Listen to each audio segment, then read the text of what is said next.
What's going on, everybody? It's your boy Rudy Rodriguez Show. Mott here. Welcome back to another edition of Hurricanes Unfiltered, powered by Come On Now, the podcast.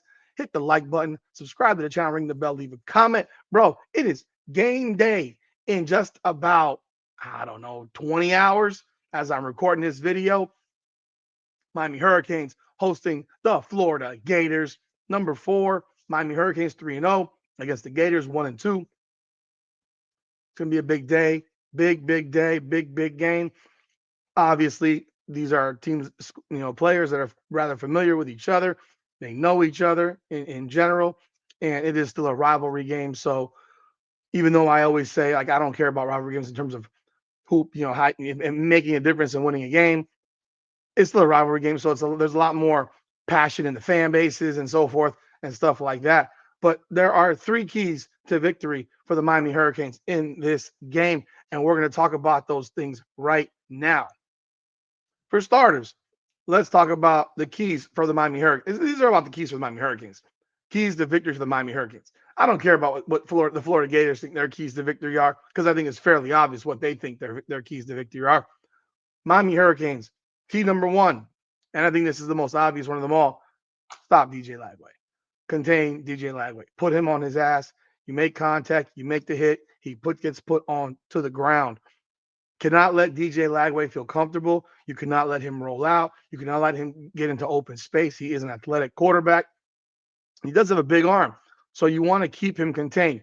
Similar to the way that they contained Byron Brown from South Florida, you want to keep DJ Lagway contained. It's just that simple. You have to keep him in the pocket. Do not let him escape the pocket, and you have to keep that spy on him. I think you're going to have a spy situation with Mohamed Toure, and he's going to be watching him every step of the way in this game. You cannot let him get off on any runs because he does have legs. So he does have that ability to break into the open field and so forth. Obviously, pressure. Keeping pressure on him. Get in his face. Do not give him breathing time. Do not let him get off. It seems so simple, but it is the most basic way that you will stop the Florida Gators offense, is staying in the face of DJ Lagway from bell to bell, whistle to whistle, play to play. You can do a great job for 2 downs, but on 3rd down, you've got to get his ass off the field. They have done a really good job, regardless of what their record is. They have kept time of possession in their favor. They're averaging about 10 minutes more per game with the ball than their opponents. Against LSU, it was like 37 plus to 22 minutes and change.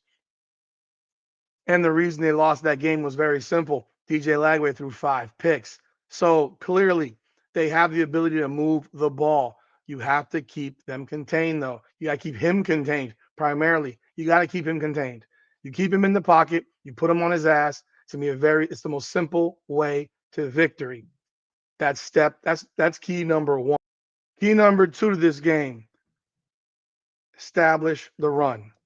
Offensively, that offensive line has got to put helmet on helmet and knock the Florida Gators backward. You've got to get that run going with Mark Fletcher. He ran the ball very well against South Florida last week. He broke a big one for 38 yards for a touchdown. There was another run that was broken by Gerard Pringle Jr., but obviously that was late in the game. But establishing the run, I know these are always so simple in theory, but of course, there's always something that's hard to do because you got to play the game. You can expect that Florida will probably bring guys up into the box because of that offensive line, because of that running attack.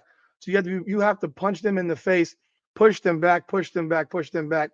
And Mark Fletcher has to run with power.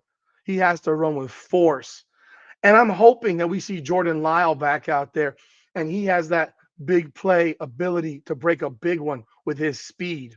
I want to see that thunder and lightning. I want to see that power and speed. I want to see all of that. But the offensive line, control the line of scrimmage. And obviously with establishment, you're going to control the line of scrimmage. Very simple. Of course, it always is so simple. You know what I mean? This is football. It's a very simple game. People make it complicated. If you dominate the line of scrimmage, you win the game. And I just hit on defensive line, offensive line.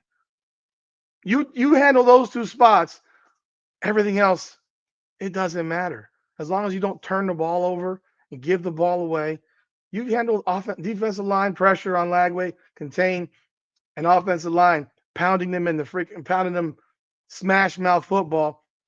You're good to go. But of course, there is a third obvious key to this game. Carson Beck. Carson Beck. And he's probably number one, but I'm putting him at number three. Because if you do the first two, he's gonna get his at number three. His number three will be easy. The game for him will be simple. The game for him will be very, very simple because he'll be able to pick the Florida Gators apart. Because if you establish that run, he's gonna have all day to throw that football. He's gonna be getting second and shorts, third and shorts, or second and manageable, third and short. It's gonna be an easy game for him. The guys will be open. They're gonna get open. I'm not worried about guys like Malachi Tony getting open, CJ Daniels getting open. I'm not worried about these guys. They're gonna get open. And I do want to see him go over the top on these dudes. I want to see some deep balls. But realistically, if 1 and 2 take care of themselves, Carson Beck is going to have another monster game. Obviously, I don't want to see him turn the ball over. I don't want to see those risky throws. Don't want to see, him say, "Oh, didn't know Malachi Tony had a 50-inch vertical leap."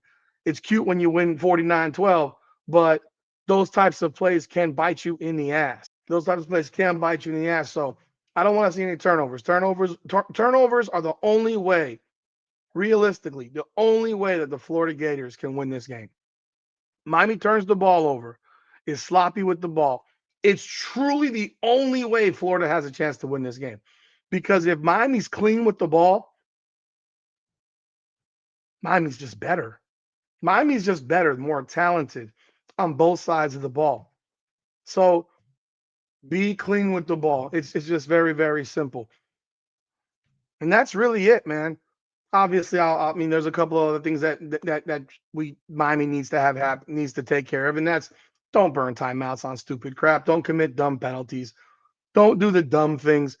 Those I think are fairly obvious. Don't do the dumb things. Don't burn timeouts unnecessarily.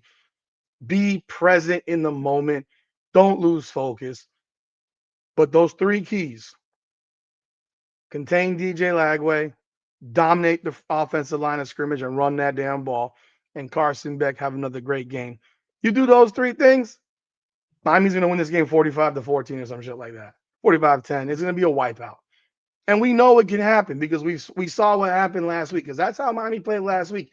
And that USF team went into Gainesville and beat the Florida Gators. And DJ Lagway did not throw 5 picks in that game. Did not throw 5 picks in that game.